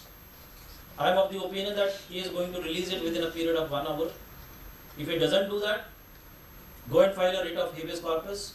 The court is going to come very strongly on that person, because that is a clear-cut violation of Article 20 and 21, which is right of personal liberty, which cannot be, is not at all permissible. And then I have already stated that please rely on that judgment of Mr. Seni. Ask for the copy of CCTV recordings while conducting the statement or taking the statement. 99% आपकी problem वही solve हो जाएगी sir, because it is never being done. It is never being done. Although it is the order of the Supreme Court which has to be followed mandatorily. So therefore, what will happen? You will have to write 1 line. Kindly provide us a copy of the CCTV recording that was preserved during the course of statement being recorded against that particular person or your client or whatsoever, or जिसकी statement को rely कर रहे हैं. If not being provided, it will be tantamounting to not following the rule of law laid down by the Honorable Supreme Court in so and so judgment, and therefore contempt of court. जैसे आप ये लिखोगे, या तो CCTV वो आएगा या फिर आपके पास कॉल आएगा कि sir please excuse me for this has not been done, और आपका केस वो डाइल्यूट कर देगा. At least you are concerned with what? Are you concerned with getting the punishment for him, और are you concerned to protect your client? Your client, correct? We do not have any personal grievance out of any officer or any authority. But if he acts beyond authority, beyond the power or beyond the authority, abuse of power, then we also need to show him that we are at least that much learned कि हम ये तो बोल ही सकते हैं कि भैया लाओ CCTV रिकॉर्डिंग लाओ. आपने स्टेटमेंट रिकॉर्ड किया ना उसका, उस स्टेटमेंट के बेसिस पे you are challenging or alleging me that Avinash has given a statement that he is a bogus person. He has not supplied any goods to you. Give me a copy of that statement. Make a representation. If that representation is not decided, go and file a writ. What is that writ? Writ of Mandamus, because you need to take a direction from the High Court for that authority that please provide him a copy. He has the right of that, because that is the rule of law. That is the law of the land. Chali. Now question comes. Rajesh, I have 10-15 minutes. Yes. So what I will do is I will try to conclude in 10 minutes, then we can have some question answers. Otherwise, this can go on. Lots and lots of issues are there, which can be given as an example. But कुछ examples मैंने दिए, शायद उससे आपको clear होगा. And एक चीज आप जरूर follow करिए. This is I personally believe that is something to be followed. One, writ order has a referral value. No precedential value. You cannot make the officer to follow those. Contempt नहीं file कर सकते उसके case में, even if the facts are same. Two, whenever you are unable to follow a law and you find yourself not satisfied with the way the law has been drafted or implemented, please challenge the law. Best example is Asta Enterprises जो recently हुआ है, because आप लोग को सबको पता है the majority of the laws are being made on WhatsApp. It is not being made in statute book, it is being made on WhatsApp. So WhatsApp पे the first circulation was that 16(2)(c) has been upheld by the Patna High Court. No sir, it was never upheld. It was never argued. 16(2)(c) is ultra virus or it has to be read down or it is not within the four corners of law. That was never argued. The argument was supplier has not made the payment of tax, but I have made the payment to him, so therefore I should be allowed the credit. No. Law clearly says if supplier has not paid, even if you have paid, gone. Double jeopardy आएगा, चलेगा, because law. See, please understand, settled principle of law is if a hardship is being caused because of implementation of particular provision, that provision cannot be struck down merely it is causing hardship to a taxpayer. No. So you cannot say double jeopardy है तो वो ultra virus हो गया. No. You will have to go and match your facts and then say in these facts it needs to be read down. You may not declare it as ultra virus. See, getting a law declared as ultra virus is next to impossible when it comes to act. When it comes to rule, yes, it is possible. A lot of rules are being struck down by the courts. But when it comes to statute, it is very, very difficult to get a statute struck down because that becomes a policy matter of parliamentarian and now a GST council. They may not strike it down, but they can read it down. I hope you are clear about the reading down and the striking down difference. If not, please raise your hand, I will try to explain that. But sir, it is not referral in this case, no? What sir? In this aspect, it is not referral, no? Suppose in the writ it strikes down certain law or regulations, it applies to everybody then. I will come to that. I will answer this. You all are clear about the reading down and striking down? Clear? Sir, hi.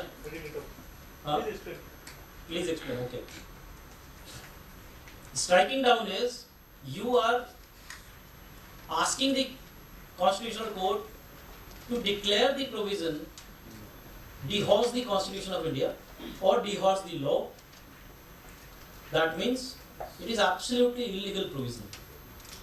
That is striking down. Section 16 subsection 4 is illegal. Are illegal on what grounds? Simply because they are disallowing the credits? No, it cannot be declared as ultra virus because it is denying the credit. That is a policy matter. Conditional liberty is given to you. Mahalakshmi Cotton, आपका ही Gujarat Bombay high court का judgement है. But reading down is that this law is not a good law in the present circumstance and facts of the case. LGW Industries, Calcutta High Court, which says input tax credit cannot be denied merely because the supplier is found to be non-existent or he has not discharged the tax liability, unless the connivance is proved. If there is no connivance, if I am a bona fide purchaser, then where is the question? I have followed what was in my control. I cannot go and control my supplier who is sitting at some other place. So therefore, whatever was done with a bona fide belief, and therefore the credit cannot be denied. So that was reading down a provision. Safari retreat. That was reading down a provision. The courts have read down in particular mall case that if it is a mall which is going to be let out and not sold, which is going to derive an income, that income is taxable, then as per the concept of value added tax, the credit should be given and the tax should be on the differential, the tax should be demanded. So that was reading down a provision on a facts and circumstance of a case. Getting a provision read down is much more easier than getting it strike down. Provision, I am saying, statute. Rule, yes. 96(4)(c) has been read down, struck down by Karnataka High Court. A notification, Munjal Manish, but a notification of that para to 1/3 of the deduction for land, that has been struck down by the Honorable Gujarat High Court. Now it is before the Supreme Court. Then Mohit Minerals, the notification has been struck down. So striking off of a rule, because rule emanates out of the act, and if it goes dehors that, a notification of 9 of 2023, 56 of 2023, they are following 168A, So they are because the provision of the law. There is no such circumstance, therefore they cannot issue such notification. There is a possibility of striking it off. But getting an act strike off is impossible. Or rather difficult. I will not say impossible. Because there are a lot of application of minds, a lot of people are there indulged into the drafting. Then they have the power of revising that law retrospectively. They can do anything and everything. So it is going to become a long fight. And after all, government is government. They can do anything. आप जीत के आओ supreme court से अगले दिन वो law revise कर देंगे. But वो अगले दिन लॉ रिवाइज कर देंगे, इसके लिए हम सुप्रीम कोर्ट ना जाए, ये सोचना गलत है. और unfortunately fortunately many professionals I found कि सर क्या फायदा जाके, हम जाएंगे वहाँ से आप जीत के लेके आओगे, इतना उसका लिटिगेशन का कॉस्ट होगा, and then finally the government is going to come out with a retrospective amendment and they will do whatever they want. Yes, certainly they will do whatever they are willing to do. But even government के ऊपर भी judiciary तो है कई बार. उसके कुछ examples अभी recently आए हैं आपके बॉन्ड्स के. आए ना कुछ? तो आएंगे. ऐसा नहीं है कि नहीं आएंगे. Please have trust and faith कि something which is absolutely illegal cannot be made legal, but something which is fractionally illegal can certainly be made. Because rectification of mistake or discrepancy removal is certainly permissible in any eye of law, but something which is absolutely thoroughly illegal cannot be made legal. So therefore the point which I was trying to lay down is, if you are not satisfied with any provision of the law, please challenge that law. Don't wait for others to challenge. And now sir has raised a question ki if something is being challenged which is being struck down, doesn't it have the precedential value? It should have a precedential value. The answer is yes. It does have a precedential value, provided it is not stayed by the Honorable Apex Court. Please understand, when you argue before a High Court and get an order in your favor, it is a writ order, a prescription given to Avinash Poddar, correct, in my example. But when this order which is given in your favor is appealed before the Honorable Supreme Court by way of an SLP, and that SLP is dismissed, or that SLP is upheld in favor of the revenue, then it becomes law of land, because that is an order of appeal which has a binding precedence and it becomes the law of land. Got the point? वो rate order नहीं होता sir. Article 32 में rate order होता है supreme court का. But when an order of High Court is being challenged before the Honorable Supreme Court, it is a writ appeal, and when it is a writ appeal, appeal is binding. It is having a precedential value on all the subordinate authorities, rather the courts. So I'll take it in this way. I'll answer it this way. Let us believe Bombay High Court has given or struck down a provision of the law. There is no contrary judgment of any other High Court in the country. Then that judgment can become the law of the land. We can rely on that judgment. But that judgment is not binding to be followed by the officer. That is the point. He will say, ठीक है ना, Bombay high court ने बोला है गुजरात में, I am not going to follow it. You file a contempt. You cannot file a contempt against him. Got the point? But please bear in mind that can happen when the same issue is being challenged, is under challenge in Gujarat High Court. Then Gujarat High Court authority may not follow it, because it is still under consideration by the court. But if there is no challenge at all across the country or in Gujarat High Court, then if Bombay High Court is relied upon, he has to follow it. Or otherwise he has to distinguish on facts. But when a law is struck down, then there cannot be any facts to be distinguished with. So he has to follow it. Unless it went to the Supreme Court and it is struck down, it is stayed. If it is stayed, then everything is a state. Then Gujarat or rest of the authorities are free to follow whatever they want. If not, then they are bound to follow. Am I clear? So, answer is, if a question of law is decided, and after deciding that question of law, a judgment is passed. Sir, please appreciate there is a difference in judgment and order. Order is different. 2 page का 3 page का high court का पढ़ते हो, that is an order.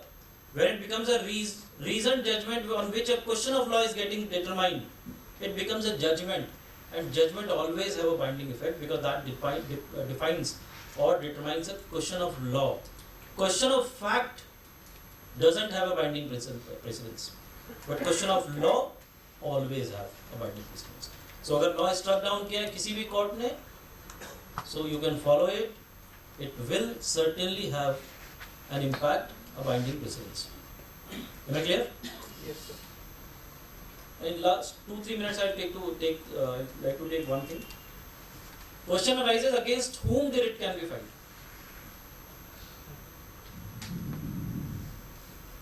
Ravi sir को जानता हूँ तो उनका नाम ले सकता हूँ. रवि सर के लिए मैंने कुछ काम किया, and then there is some grievance in both of us. So this is a dispute. Can any one of us file a writ petition? Yes, tell me. No. Yes. They have civil remedies. Yes? Civil remedies are there. Okay. Let us believe there are no remedies. Then?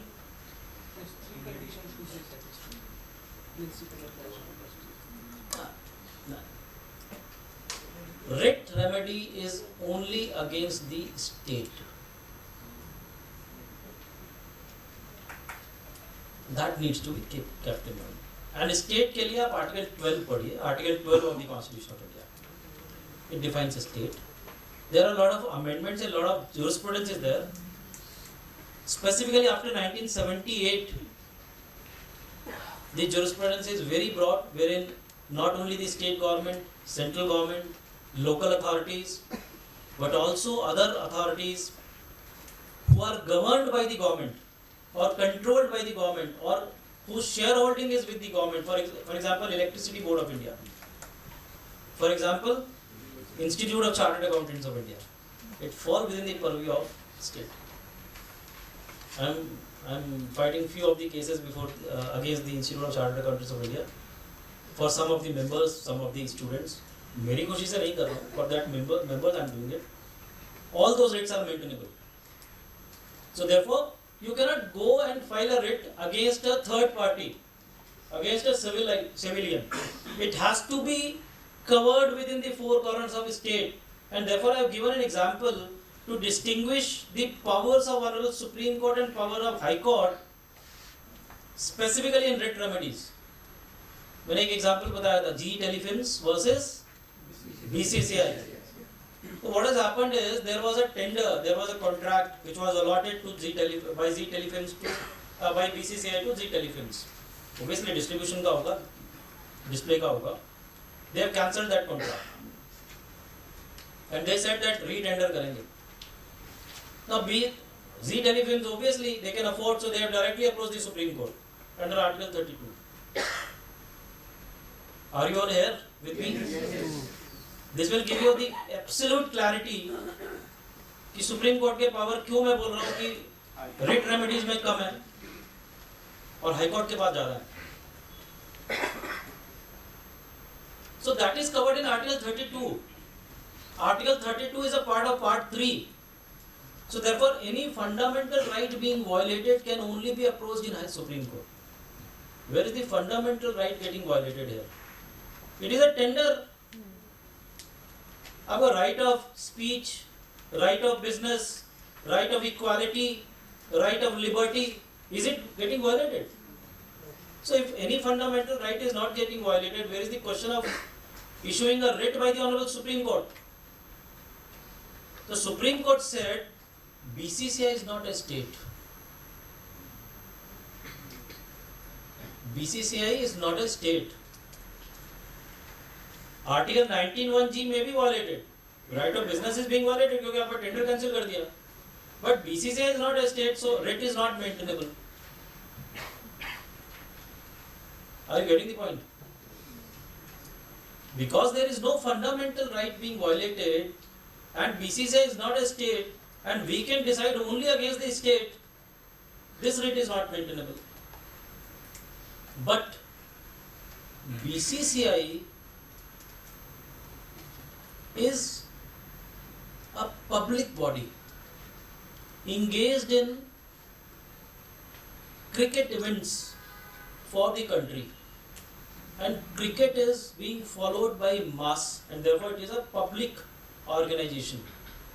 And since it is an organization having a public importance, although it is not falling within the purview of state and the writ is not maintainable before the Honorable Supreme Court, but being an organization of public importance, the writ is maintainable before the High Courts.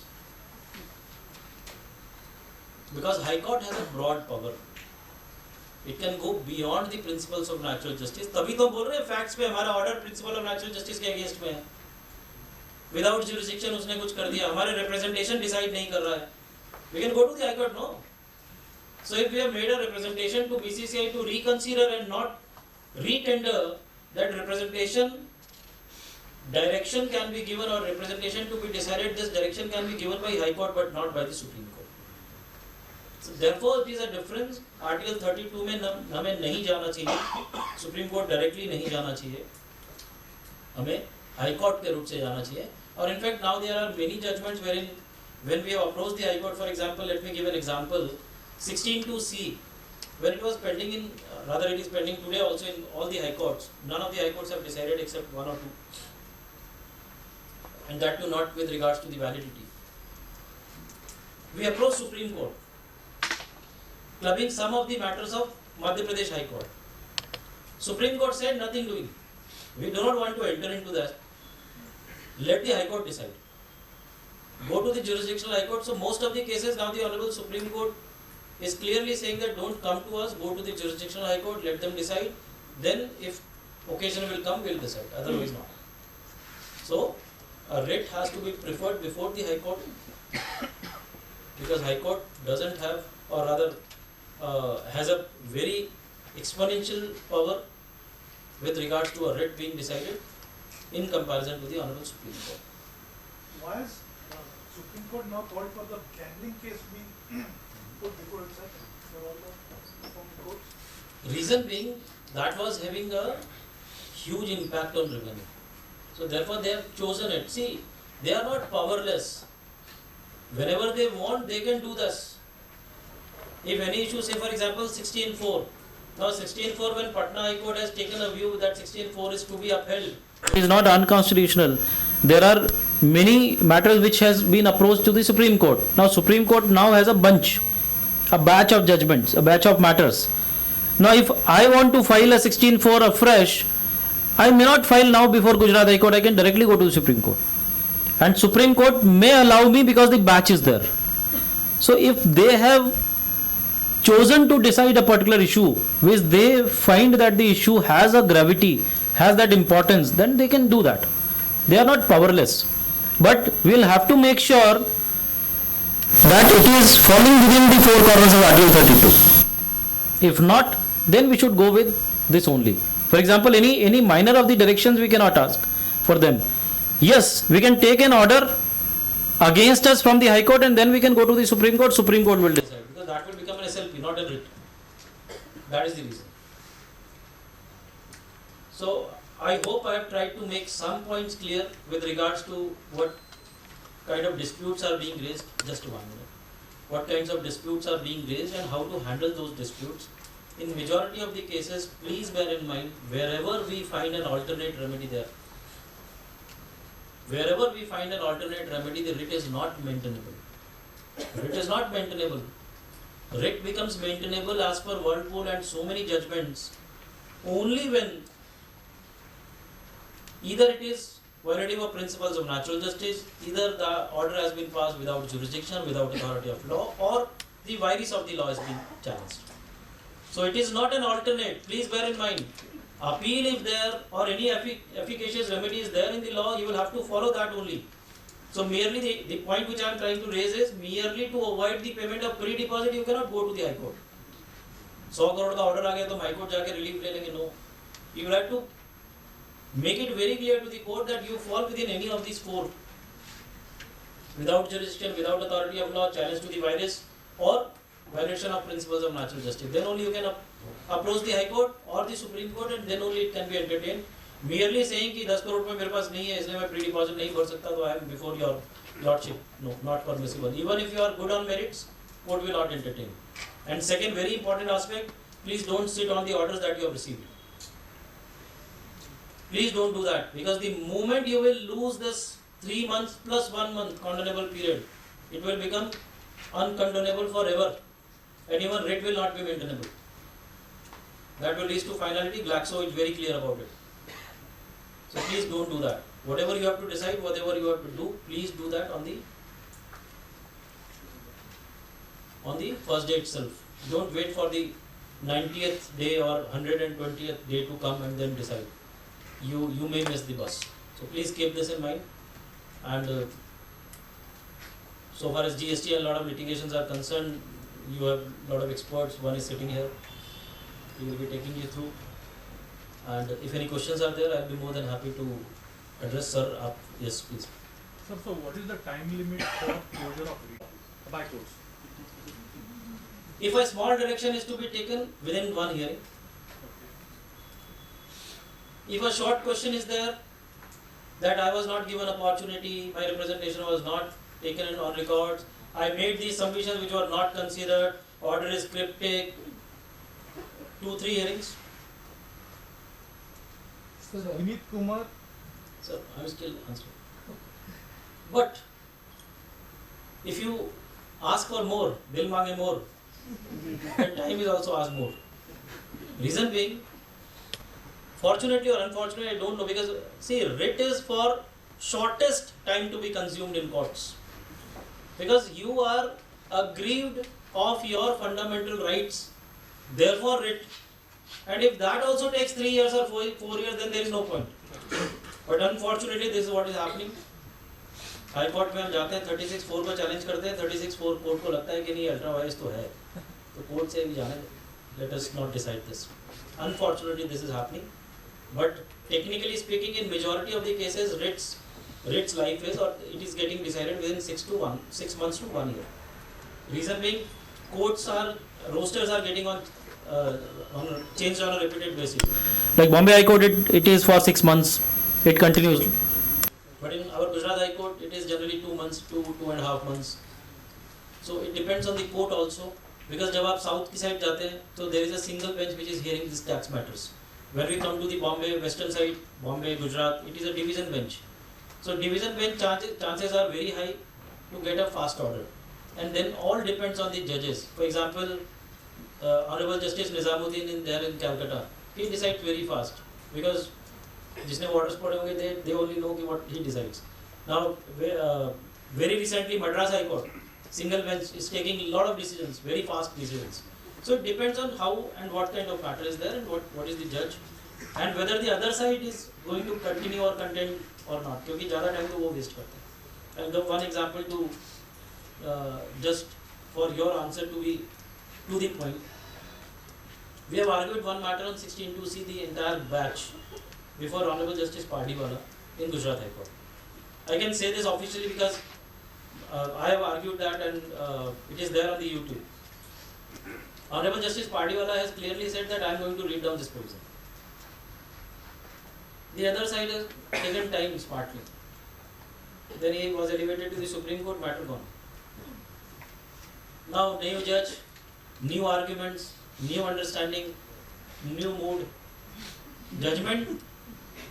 आज के दिन में law पे base तो है ही, लेकिन mood पे unfortunately. सो 6 months से 1 year आप मान के चलिए. अगर छोटा सा इशू है तो then it will be decided within 1 or 2 months. But there is no written. There is no written rule or law. After 6 years court में say कि we find no merits in your petition, it is dismissed. मेरे minute से 6 साल तक क्या कर रहे थे आप? After all, judge is judge. Yes, sir. After filing the rate, if it takes 6 to 7 months, then the damage is done to the business. So what is the remedy available to me? You get a stay. If you, let's say you are challenging an order. Challenging an order, then you can then you go and ask the court. It may take some time to decide the issue, and therefore we are requesting to interim relief. Interim relief are of 2 types. Now, please, this is something which is very important again. There is a difference between stay to the order and stay on recovery proceedings. There is a difference. When the High Court or Supreme Court stays the order, the interest meter stops. Excuse me. There's an urgent announcement. Yeah, please do that. कोणाची तरी two wheeler MH12 QJ 4822 no parking मध्ये लागली आहे. So please काढू शकता का? No one here. MH12 QJ 4822.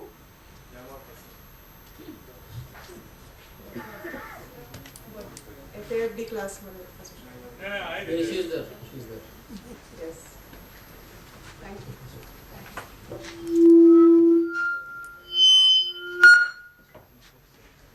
Where was I? कहाँ था मैं? Yes, yes. This is as per my limited understanding. Maybe I am wrong, but my understanding says if you are, sir, आपका answer है. If you challenge an order, let's say order is of 100 crores. See, what is our concern? 100 crores हो सकता है भरना है तो we have to be mentally prepared. But the concern is the continuous meter of interest which is going on. So to eliminate the impact of interest, we pay under protest. Now I do not have a capacity to pay under protest also because that will ruin my business. So I can go to the court. If I am able to convince on merits, then the court may stay the order. Stay of the order means the stay of the interest meter also on that particular day. But stay on recovery proceedings, which generally the court will give a stay on recovery proceedings. No recovery, coercive recovery can be done. Stay on recovery proceedings means the interest meter is on, only the recovery cannot be done. So only remedy is 6 महीना 8 महीना 10 एक साल जो भी लगेगा, you go and press for the stay to the order of which you are agreed. If the stay to the order is granted, interest is off. If that is not granted, recovery is stayed, then you may have to decide that you pay under protest so as to stop the interest meter. Okay. So is it possible that after filing the writ within 1 week it may come for hearing also? Yes, next day it comes. Okay. Monday we are filing a petition in Telangana High Court. Tuesday I am going there to argue. It depends on court again and the registry. Bombay High Court it takes time. Because there is, see, it depends on bench also, because generally what happens is some of the benches prefer the circulation to be mentioned. So we go and mention कि sir ये urgent issue है, कल आप सुन लीजिए. So he may give 1 day or 2 days. But now the bench, which is the current bench before the Honorable Bombay High Court, they are asking you to move a circulation slip. Then they are deciding on the circulation slip when it is to be kept on the basis of the urgency that we are recording or asking for. Got the point? So it all depends on the bench. Yes, sir.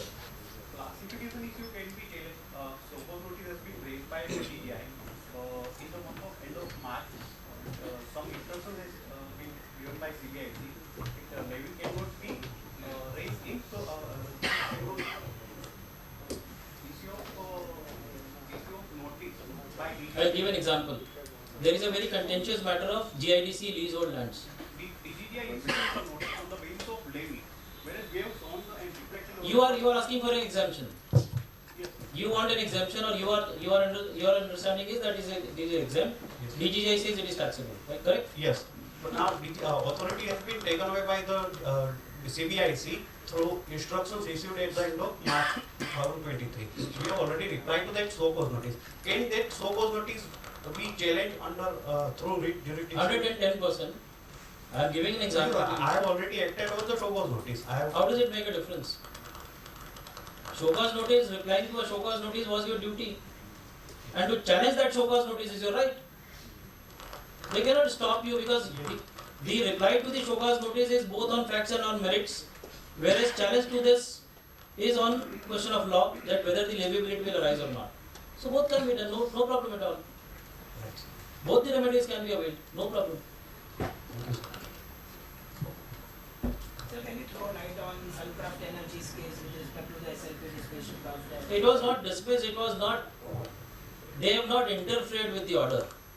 So therefore, I cannot say that the court has upheld the order of the Calcutta High Court. They have simply said that we don't want to interfere at that stage, at this stage. Meaning thereby whatever has been decided in Suncraft, they neither are accepting it nor are rejecting it. So I would say Suncraft is equally, yes, 110%, yes. It is a good law as on date. For 16.4 at least? Yes. Okay, thank you so much. I am not sure whether it is for 16.4 or 16.2c, but yet it is a good law. I think it is for 16.2c. You have said that unless you challenge the law, you have to follow the law, right? So, does it mean that we have to challenge the law by writ only, or we can write it in the appeal itself? There is a concept called creature of law. Officer is what? He is a creature of law. Section 3 CGST Act बोलता है assistant commissioner, deputy commissioner, blah blah blah. So they are creations of law. They have to follow the law, which is decided by the parliamentarians. See, judiciary, executives, and parliament. These are the three branches said to be independent of each other. Parliamentarian has decided something which is to be followed by the executives, and he is one of the executives. So he cannot go beyond his powers. His power is to decide on facts and the implementation of law. He cannot decide the law to be bad or good. If you are wanting to challenge a law that the law is bad, then you have to establish your fundamental right that because this law is bad, it is impacting my right to business. And since it is impacting my right to business, which is my fundamental right, I have to challenge this law, and therefore that law can be challenged only before the constitutional court, not before a writ court, before the appeal court. Appeal cannot decide anything. Appeal has to be within the four corners of law. But if you are willing to challenge the law, it has to be before the constitutional court. So in every case I have to file a writ or challenge the law, because for 64 cases we have to appeal for each and every case, right? So in every case the matter will be the same, right? There are two ways of answering this. One, I would say prescription for everyone can be different, but question of law is same. So if facts, stomach में pain हो रहा था, क्या reason से हो रहा था? अगर वो reason अलग अलग है, तो that means the decision has to be taken on facts. And for facts you cannot have same set of order. But if the question of law is same, कि यही diagnose हुआ अविनाश को, यही diagnose हुआ Mr. X को, then the same treatment has to follow. You are asking about a question of law in 16.4. If you are wanting to read it down in accordance with your facts, then separate writ has to be filed. Because आपके facts को consider करके court decide करेगा. For each can. For each. मैं आपको example देता हूँ. For example, 20 तारीख last date था, मैंने 21 को file किया क्योंकि 20 तारीख को server down था. That is reading down on the basis of facts of a case. मैंने 3 साल के बाद file किया क्योंकि मैं सो रहा था. अभी आया डिपार्टमेंट तो मेरे को पता चला तो मैंने अभी फाइल किया. That is challenging the virus of the law. कि law ही गलत है. Third case, I was not having that differential amount to be paid, but GSTN was not allowing me to file the return. इसलिए मेरा return delay हो गया. So that is again the facts of the case, because GSTN has artificially restricted. Law doesn't restrict you to pay to upload the return with outstanding liabilities. You can upload with outstanding liabilities, but GSTN ने restrict किया, तो this is again a new fact. So you need to see what are the facts. So therefore, I would recommend, अगर आप separate writ file करना चाहते हैं या नहीं चाहते हैं, कोई problem नहीं है, आप उस writ का reference दीजिए अपनी petition में, और ये prayer करिए कि उस writ में अगर कोई favorable judgment आएगा, that should be followed in your case also. Keep that liberty with you. I'll give an example. 3615A, virus is now challenged under Income Tax Act. We have challenged in Gujarat High Court, it is admitted. I appeared in one of the matters before the ITAT. I produced that order कि sir, see, you are bound to follow Checkmate India. Checkmate India ने बोला है कि 3615A if not followed, then the order has to be against me. No problem, you follow it. But I have challenged the virus, because in Checkmate India there was no virus challenge. I have challenged the virus which is admitted in Gujarat High Court. This is the order. Please record in the order which is to be passed by you that we are following Checkmate India, but the petitioner or the applicant or the appellant has also submitted one of the matters which is challenge to the virus of 3615A pending before the Gujarat High Court. If any favorable judgment comes in that particular case, then the consequential relief should be given in this case also. They have recorded in the order. Get that recorded. तो आप कोई भी एक petition file करिए और वो सब में आप mention कर दिए जहाँ पे fact same है. जहाँ अलग अलग है वहाँ पे आप पिटिशन सेपरेट डाल सकते हैं, और आपको सब में सेपरेट डालना है तो डाल सकते हैं, उसके बाद टैगिंग करा सकते हैं, सो दैट सिंगल हियरिंग होगा और सारे मैटर्स एक साथ टैग हो जाएंगे. All should be within 3 months, right? Yes, it has to be within 3 months of the passage of the order, or maximum 4 months, 1 month का जो continuation. What would be the time for filing this writ? What if someone gives us work to file the writ? It depends on the advocate. I will file the next day. What would be the fee, sir? अरे यार. I'm sorry. This answer I cannot give. Offline we can discuss. Investigation, police station, in Yes. police station. उसी के लिए application है जहाँ उनकी प्रोमाइसेस में बुला के वो आपको इंटरोगेट कर रहे हैं, आपकी स्टेटमेंट रिकॉर्ड कर रहे हैं. फॉर दैट वी नीड सेनीज application. It's a beautiful written judgment, sir, and now it is mandatory to be followed because that has happened 2 rounds. First, Supreme Court has issued, then they have verified what was the progress. So every state has submitted the progress कि हमारे पास इतने जगह पे हो गया, इतनी जगह पे हो गया, इतनी जगह पे बाकी है. Then further time was given for 8 weeks. That 8 weeks are also over in 2022. So now it is mandatory to be followed. If they are not following, it is contempt of court. At least you can plead. See, I am not saying that you go to the Supreme Court and file contempt. But at least you plead. अगर आप plead करेंगे तो there are chances you will consider it. If you do not plead, then nothing is going to happen because that is what we are seeing. Movie हम daily देखते हैं sir. Actually, I am a regular watcher of movie. Minimum 5 to 6 movies I watch. Ravi sir ने अभी 2 दिन पहले phone किया था. I was there in movie only. So हम मूवी में क्या देखते हैं? Do we plead guilty? That is the first question which is being asked. If I said I do not plead guilty, तो काम खत्म होता नहीं. So you need to plead. Pleading is something which is very important. Otherwise, there is a doctrine which is doctrine of acquiescence that will becomes applicable. If you are silent, that will be taken. That can be taken against you. Yes, sir. Sir, is when recording the statement, whether the proper officer is duty bound to record the statement under the CCTV? Yes. Or if the facility is not available, then he will not be able to provide. Who will make this facility available? All those officers who are liable for making this facility available have the direction from the Honorable Supreme Court. So if that person is not following and I am taking shelter of the non-availability of the facilities, then obviously my boss is going to face the trouble of contempt. I will have to write this in order कि मेरे पास वो facility नहीं है, which I cannot do. So obviously I am the person who is taking decision. I will say that this is not available. So action will be taken against me also, obviously against my seniors also, but certainly against me also, because it is not the duty of only the senior. It is also the duty of the person who is interrogating to make sure whatever laws are applicable. See, ये दोनों हाथ से ताली बजती है sir. अगर आपके ऊपर कोई लॉ लगाया गया और बोला गया कि 100% आपको अप्लाई करना है उसको, then the same is applicable to them also. Unfortunately, we do not know what laws are applicable to them, and we do not plead. Multiple reasons है सर. रोज जाना पड़ेगा, कौन लड़ेगा इससे? Another question. Nowadays, notices are received. Orders are received after 3 months down the line, 4 months down the line. That's not possible. Or no problem, communication of the order even after 4 months. Communication. If it is after 4 months, then your time limit for filing appeal starts after 4 months.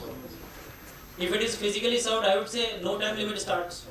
There is a judgment of Gujarat Petronet which says if orders are not being uploaded on the portal, then till the time the orders are uploaded on the portal, the time limit of appeal will not commence. Gujarat Petronet Limited, you can rely on that. But only uploading the order on the portal, whether that serves the purpose. Sir, Rule 108 is mandatory.